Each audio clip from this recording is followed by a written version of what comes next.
आप देख रहे हैं अल्फा डिफेंस हिंदी में आपका स्वागत है। आप हमें ज्वाइन कर सकते हैं सोशल मीडिया पर, फेसबुक, इंस्टाग्राम, ट्विटर और इंग्लिश व्यूअर्स हमें ज्वाइन कर सकते हैं अल्फा डिफेंस इंग्लिश पर। आइए शुरू करते हैं आज का वीडियो।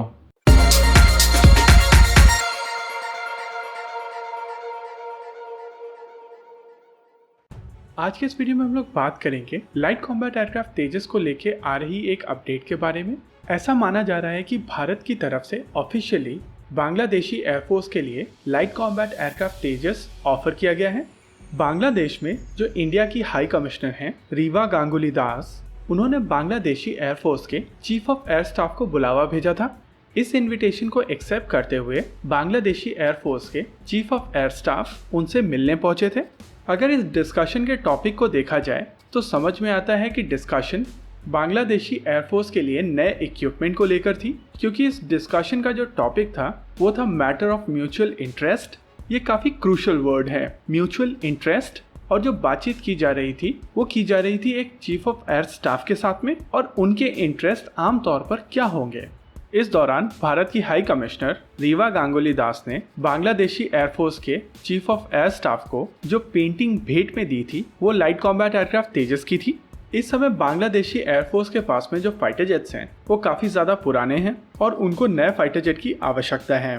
बांग्लादेशी एयरफोर्स के पास में फिलहाल 50 से थोड़े ज़्यादा F7 फाइटर जेट्स हैं। F7 MiG-21 की चाइनीज़ कॉपी, चाइना ने MiG-21 की 2 कॉपीज बनाई थी। एक थी F7 जो इनिशियल बैच थे, और उसके बाद F8 जो MiG-21 को अपग्रेड करके बनाए गए थे। बांग्लादेश के पास जो फाइटर जेट्स हैं वो F7 हैं, यानी कि MiG-21 की इनिशियल कॉपीज, जो कि MiG-21 जितने भी केपेबल नहीं हैं। हालांकि बांग्लादेशी F7 थोड़े अपग्रेडेड हैं। इसके अलावा बांग्लादेशी एयरफोर्स के पास में 8 MiG-29 भी हैं। ये MiG-29 साल 1999 में एक्वायर किए गए थे और ये तकरीबन 20 साल पुराने फाइटर जेट्स हैं। लेकिन यहाँ पर ये जान लेना दिलचस्प होगा कि बांग्लादेश की सीमा केवल भारत से नहीं मिलती, बांग्लादेश की सीमा म्यांमार से भी मिलती है।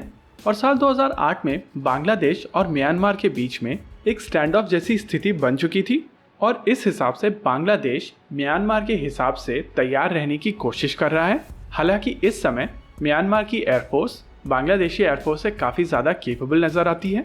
म्यांमार की एयरफोर्स के पास में 31 MiG-29 हैं, और ये MiG-29 SE, SM और UB वेरिएंट के हैं, यानी कि ये 31 MiG-29 पूरी बांग्लादेशी एयरफोर्स के लिए काफ़ी हैं। इसके अलावा म्यांमार की एयरफोर्स के पास में 31 नांगचैंग Q5 हैं। ये ground attack fighter jets China से खरीदे हुए हैं।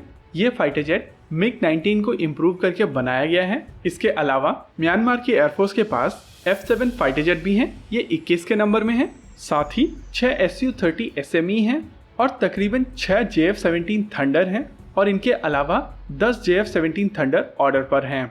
तो बांग्लादेश की तुलना में म्यांमार की एयरफोर्स काफ़ी ज़्यादा केपेबल नज़र आ रही है, और इसी वजह से बांग्लादेश को नए फाइटर जेट्स की आवश्यकता है जो म्यांमार की एयरफोर्स के सामने खड़े हो सकें। इस बात में कोई दो राय नहीं है कि बांग्लादेश एक ग्रोइंग इकोनॉमी है और आने वाले समय में ये पाकिस्तान से आगे निकल जाएगी। लेकिन फिलहाल के लिए बांग्लादेश का डिफेंस बजट लिमिटेड है, और इस वजह से ये देखना दिलचस्प होगा कि बांग्लादेश किस तरीके के फाइटर जेट्स एक्वायर करता है। अगर देखा जाए म्यांमार को, तो म्यांमार ने हैवी कैटेगरी में Su-30 लिए हुए हैं, मीडियम कैटेगरी में MiG-29 है, ग्राउंड अटैक रोल के लिए Q5 है, और लाइटर कैटेगरी में JF-17 थंडर हैं। उस हिसाब से बांग्लादेश भी कुछ इसी तरीके से फाइटर जेट्स एक्वायर कर सकता है, और इसको देखते हुए अगर भारत की तरफ से JF-17 थंडर के अगेंस्ट लाइट कॉम्बैट एयरक्राफ्ट तेजस ऑफर किया जाता है तो इस पे किसी को कोई हैरानी नहीं होनी चाहिए। हालांकि ये देखना दिलचस्प होगा कि क्या बांग्लादेश इसमें इंटरेस्टेड होगा। साथ ही भारतीय वायुसेना की रिक्वायरमेंट को देखते हुए क्या ये फाइटर जेट उतनी तेजी से बनाए जा सकेंगे। आपको क्या लगता है, बताइए हमें कमेंट सेक्शन में। आगे आप कौन सा वीडियो देखना चाहते हैं, बताइए हमें कमेंट सेक्शन में। वीडियो को अंत तक देखने के लिए धन्यवाद। अगर आपको वीडियो पसंद आया हो तो आप इसे अपने दोस्तों के साथ जरूर शेयर करें, और अगर नहीं पसंद आया तो बताइए हमें कमेंट सेक्शन में आखिर क्यों। देखते रहिए अल्फा डिफेंस। धन्यवाद। जय हिंद।